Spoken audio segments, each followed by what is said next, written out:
So let's talk the Criterion Collection. I've been wanting to do this for like 2 weeks, so this has just been sitting in the package for you. And I've wanted to do it on camera for you because I've never done like an unboxing video before, so this would be kind of interesting for it. Oh man, first thing I missed. The Criterion Collection is a distribution company for art house films on Blu-ray and DVD. But they also do other mainstream movies as well. It's not just art house movies. And I want to tell you why you want to check them out if you're a movie fan and a movie fanatic like myself, and why it could be beneficial for you.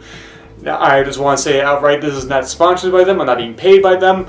I'm just trying to share my feelings on why you should check out this company, because I think it would be really cool for you if you're interested in stuff like this. One of the reasons why I love Criterion Collection so much is starting off with the packaging, because I always love their great design for their artwork and everything. I always think it's really... I think they always are really great for art. I think they have really interesting designs for the cases themselves. And because I'm still a fan of physical media, and I think I know because we're in a very digital and streaming age, and so it's very easy like, oh, we don't really need physical media anymore, but I still go out of my way.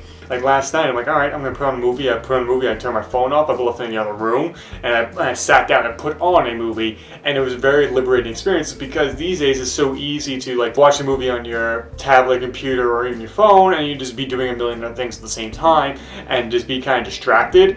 But here, like if I know I'm going to do something, I'm paying enough money for this to do this because I'm like, all right, I'm going to give myself this movie all my attention, especially and like starting with the packaging and everything. I just really enjoy it, and it's like, and it looks good on your shelf too, and even like, yeah, it's a stamp of approval with the Criterion logo on it as well as the packaging. You have the quality of the movie itself. All the movies, if the filmmakers are still alive when it comes to doing the releases, they'll have them involved if they can to do the restoration for it, because they'll do a painstaking way of doing it depending on the movie, and like they'll probably master in 2K or 4K and then downsample to 1080. They haven't been releasing anything in 4K UHD yet, but I don't think it's necessary. I know like the 4K Blu-rays of things is being pushed heavily now, but I don't think it's going to catch on right away. I mean, it's trying like people saying like, oh, you have to shoot everything with a 4K camera. Technically, I'm shooting with a 4K camera, but it outputs to 1080. But like, I'm like, all right, I don't need, my computer can't handle it because it's a little bit of it has a couple years old and can't handle that. It can still handle 1080p with no problem, as well as there's plenty of other benefits why I did this. And it's the same thing with these Blu-rays. You don't need 4K yet. I mean, sure, you have it'll still look great in a 4K player and TV, but it's just something about the quality, especially with which one is it? Oh, Just to Kill. They had like this weird kind of fog, like kind of hazy filter on it. It was something that with anamorphic movies of the late 70s and early 80s. Steven Spielberg's 1941 did the same thing. Carrie, another De Palma film, was like that. And it was something about that kind of aesthetic that the filmmakers or cinematographers were going for at that time.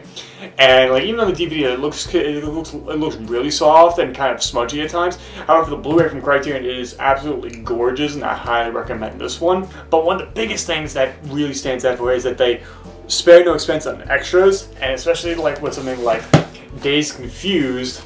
Because we have the huge, great commentary track from Richard Linklater, and of course, then we have documentaries, we have rare footage and everything, and it was really great stuff that really stands out and makes it very unique. And then of course we have The Night of the Living Dead, does the same thing. They'll make new documentaries, if the filmmaker's still alive, they'll try and get them to do an interview for this release and try and like provide retrospective and the making of the movie and why it is really important. This movie is really important to them and the audiences have built around it. Even for cult films, they'll say like, why do you think this was a success or not? I'm not saying this movie is exclusive to Blu-ray. The DVDs are actually really great quality as well, and they like because I've bought things twice on DVD, because I got this The Silence of the Lambs on DVD because I knew it had a really great commentary track, and even still, I still bought the Blu-ray that came out not too long ago because I enjoyed it that much. Even though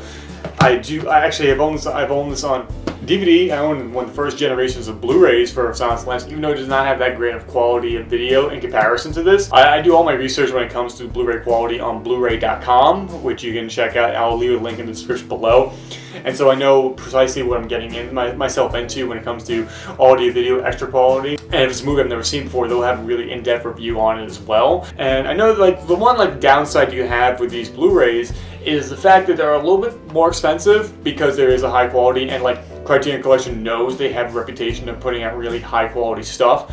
So it could be a little, some people can be a little stringent when it comes to wanting to pay that much for them. However, I would say it is worth it, and I know for the month of July, I know it's very at the end of the month, so like, and by the time this goes up, it might be a little too late. But like, there's 50% off sale through Barnes & Nobles and I think Amazon for Criterion Collection, so there is still time for you to check that out if you want to like go through their catalog and everything. Hell, like one of the upcoming releases in October is going to be The Princess Bride, and like, who doesn't want that? I mean, who wouldn't want a high quality Blu-ray from Criterion from that? And so yeah, I hope everybody's enjoyed this little like looking back at deep dive into Criterion Collection and their Blu-rays. Hope everybody's enjoyed this little video. If you enjoy what I'm doing here on my YouTube channel, like subscribe and hit the little bell for notifications, and leave comments below in the comment section and tell me, do you own Criterion Collection? What do you own? Do you enjoy them or not? I would love to have a conversation with you about that. Please do, as well as my social media links on Twitter and Instagram, and my 2 podcasts if you really want to hear me babble on more about movies. So thank you, and I hope you have a wonderful day. See ya.